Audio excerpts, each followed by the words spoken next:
teaching you how to use the structure block right here. And it is a pretty interesting block that basically allows you to copy and paste things in Minecraft Bedrock. So basically like trees here that I have over here. So I'll show you quickly how it works with this small tree, because I already know how the coordinates for this. Okay, so you put it down and it starts off in a 1, 2, 3, 4, 5. 5, 1, 2, 3, 4, 5. It starts off in a 5 by 5 square. But how do you change that so it can fit this entire object? You load up into it, and by the way you make it so you can edit in this, you have to go into your settings. So the way you get this structure block is, you have to go into Education Edition, and I don't use experimental gameplay. There it is. You have to use Education Edition and experimental gameplay on. Not much really changes in your game. Like, for instance, where is it? You get this stuff. It's basically, you know, the Education Edition. I don't know the actual things. These things, all that. But the main thing you want from it is the structure block, and I can teach you how to use it right here.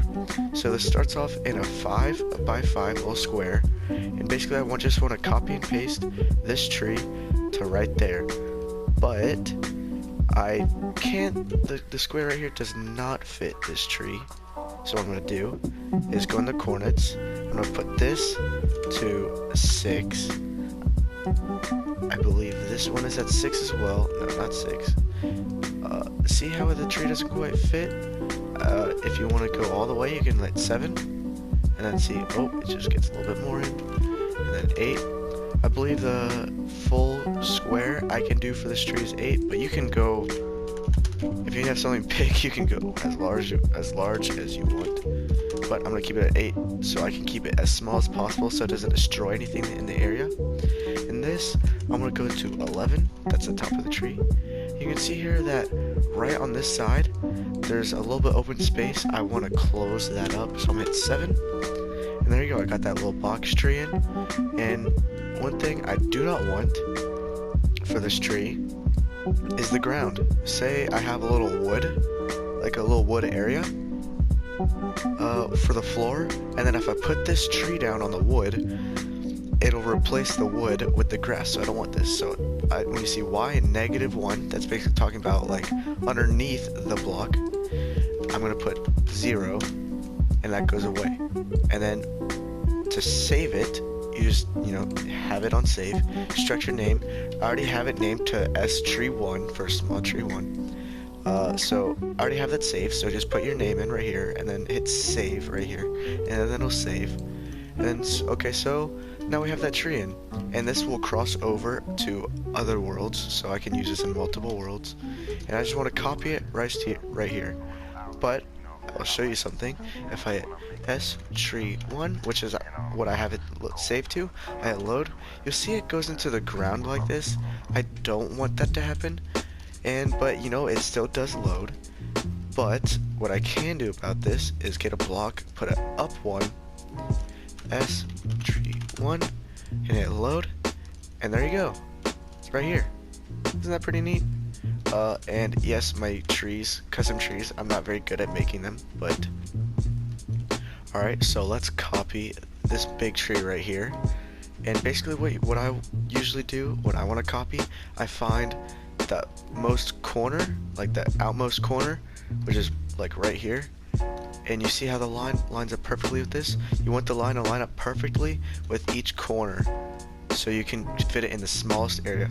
Because if you have more open space, and I copy it right, if I were to copy it right here, it'll delete this, so I don't want that. But let's try and save this one. So, oh, I don't want that. Let's go to X. I'm gonna hit 10, and Z, we hit 10. So we just have a little understanding of what we're working with. I'm gonna go to 18, so like that's a little bit too big, but that's okay. I'm gonna go for 20 for this. See, I don't know the exact height. It'd be fine. It's probably better. Oh, I did not mean to hit that one. It would probably be better. I didn't mean to do that either.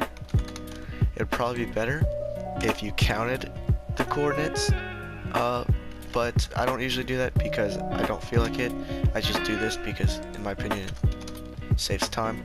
So now we can kind of see, you know, the tree forming a bit, but as you can see, it looks like it cut off here. So let's go to X, hit it to 11 in there. Let's hit a one more, not that one. Did not mean to do that. Let's go to 12, and just to make sure there's no more adding, 13. Alright, nothing added, so we go back to 12. And then you see that is at 19, so I'm gonna guess that's like 5 blocks. So minus 5 blocks. Was that right? Or should I go up one more?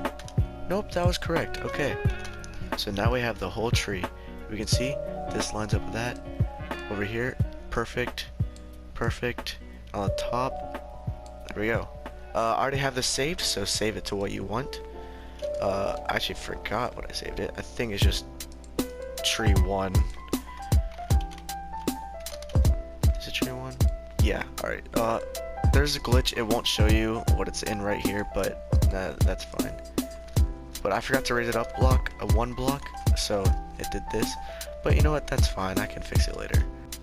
So basically, yeah, that's how the structure block works. It's pretty interesting. Definitely saves a lot of time. Like, I just was able to copy in these trees right here. Saves so much time. Like, for my kit PvP world that I've been working on, I was able to just copy and paste bolts for other people. So it is a very super helpful block.